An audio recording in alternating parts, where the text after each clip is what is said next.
Hello there everyone, I hope you're all doing well. Today I thought it would be fun to make a video answering some questions that I got in a comment recently. The comment featured a ton of questions I get asked all the time. Some I've answered briefly before in videos, others were completely new to things I've covered here.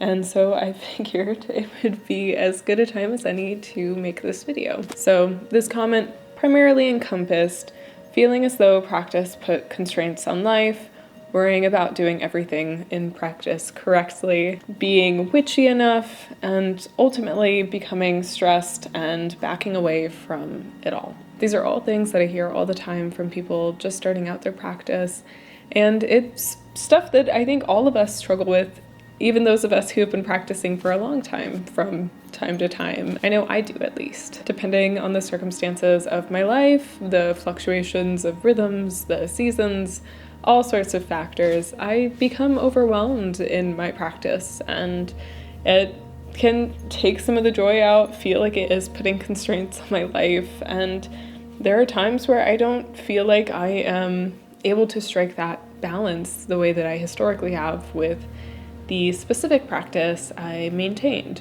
But as this is something I've been doing for a long time, when that happens, I now kind of know how to deal with it and get out of it. So today I want to answer all of these kinds of feelings and delve into it some more. First and foremost, I want to talk about the doing everything correctly. This is something that I see most often with people just starting out. And of course, this is a concern. I think that it is very common to feel overwhelmed by this intense and overwhelming amount of information that is just at your fingertips. It's hard to know what to trust, that you are comfortable with what you're learning, and all sorts of different things. Ultimately, at the end of the day, you're going to be getting information from all sorts of different teachers, from all sorts of different backgrounds and different practices, all sorts of different cultures and understandings with different years of experience and different opinions. So the definition of correct is going to shift amongst everybody. Personally, at this time in my practice, after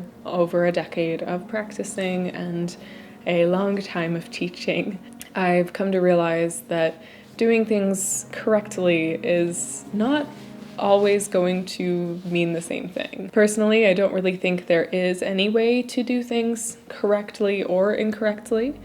It does depend on what you're doing, what practices you're following, and if you are committed to certain ideas and paths and ways. Personally, I practice a very eclectically built green herb-based practice that is based on the folklore of plants and herbs. It's something that I've built from researching traditions and cultures that tie to my heritage and other mythos that surround plants that I work with from cultures that are open. So my practice is built off of many different understandings and ideas and is sort of flexible in that sense. It's not very strict, but there are some people who choose to follow very traditional and very strict practices. These ones will have specific rules on the numbers of things you're using and how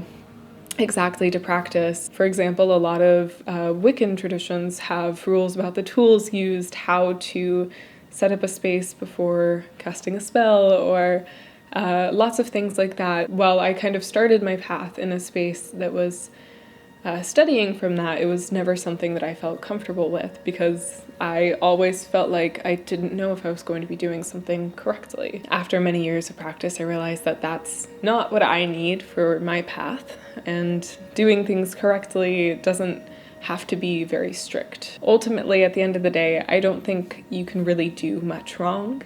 It depends on what you're following, of course. If you want to follow a traditional path that is strict, there are procedures that a lot of people outline and say you must follow, but I don't follow those things, and I still have some pretty great results on my end.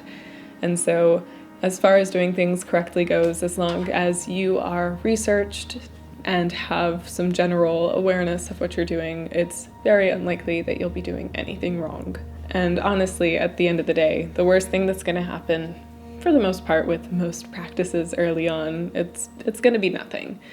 You maybe will cast a spell and it just won't come to fruition, and that's perfectly okay. Maybe do a little more research, maybe shift it a little bit, try something that feels right to you, or try it again. There really aren't very many rules that work across the board when it comes to these things. And honestly, I think all of it comes down to the individual. And if it feels right in your core, then I think you're pretty all right. I know that may not be the exact answer everybody wants, but I think doing things correctly can be a complicated one, just depending on the path you've chosen. The next thing I want to really talk about is being witchy enough. This is something that I think is a very modern problem when it comes to the internet in this day and age, following along with people who have the aesthetics and these perfect ideas of what you're supposed to look like and be like. And while that is fun, it isn't necessary for practice. Practice comes in so many different shapes and sizes and ways. You can practice any amount of time, any way that you'd like, and with anything that you find intriguing. There are so many different paths that you can take that to define witchy in this kind of a sense is really impossible to do. There is, of course, the social media ideal of practicing every single day and doing all of these things with the full moon every single month and maintaining things that build over time.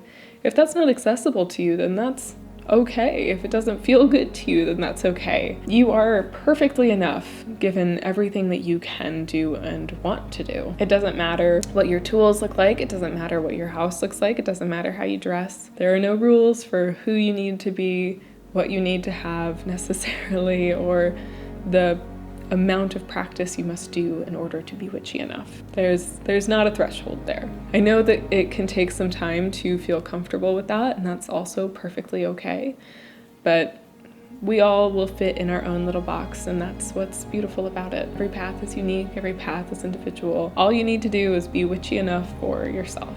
Next, let's talk about the feeling of practice putting constraints on life. This is something that I remember feeling a lot in the beginning, mainly because I felt like I always had to be practicing. I had to get up every single day and meditate for 30 minutes, and then I had to go on a long walk in nature. And after that, I felt like I needed to bring an offering to an altar and perform a couple different spells, always have something going, and prepare a ritual with the moon phases, and make sure my house always has the right energy, always be cleansing, always be burning candles, always be doing all of the things. That's not sustainable. Some people can live their lives and dedicate a lot of time, and if it's something that brings you joy and fulfillment and it's how you wish to spend your time, then by all means spend your time that way. But if you don't feel that way, if you feel overwhelmed and like it's putting constraints on your life,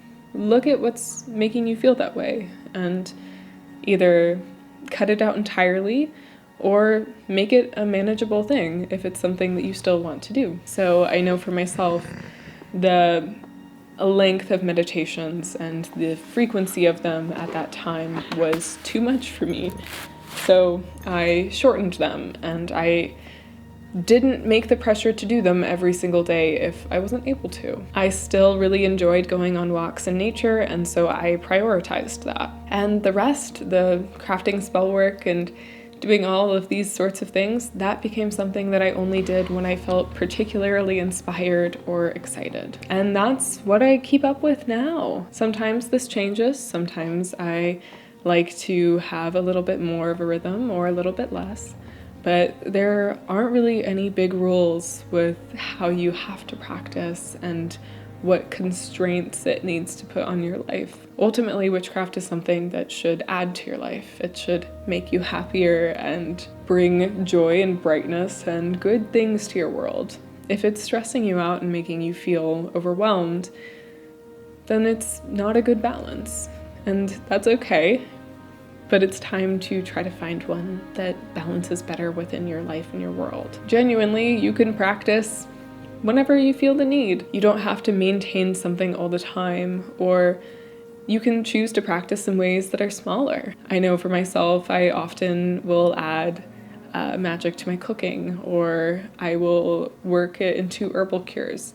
These are things that I'm doing all of the time. I cook most every meal for myself and the people in my life, and so that's a moment where it's easy for me to infuse magic by choosing ingredients with intention and working in just a little bit into my recipe.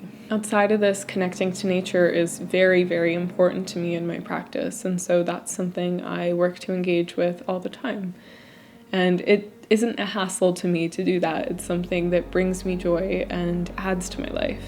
It doesn't feel like a constraint. And so it comes down to looking at things that you feel add to your life and bring you fulfillment and joy, and picking to do those things. Really, you don't have to do anything. It is just about choosing what you want to do and engaging with those wants and desires. And this ties into the last comment of ultimately becoming stressed and backing away from it all. I think that's perfectly understandable. When I get overwhelmed, I want to pull away from my practices and from all sorts of life things.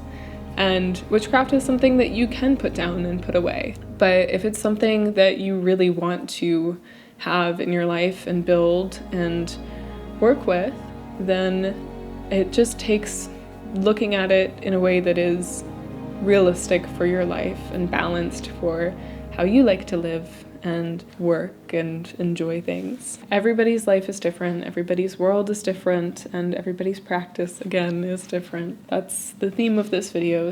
Everyone's an individual, and this is going to continue to be an individual thing. It is perfectly acceptable to take a break and back away and come back only if and when you want to. All of it comes down to you and what you want. So I hope this helped a little bit and gave you some ideas of how to work through some of these stressors if you are in a similar boat.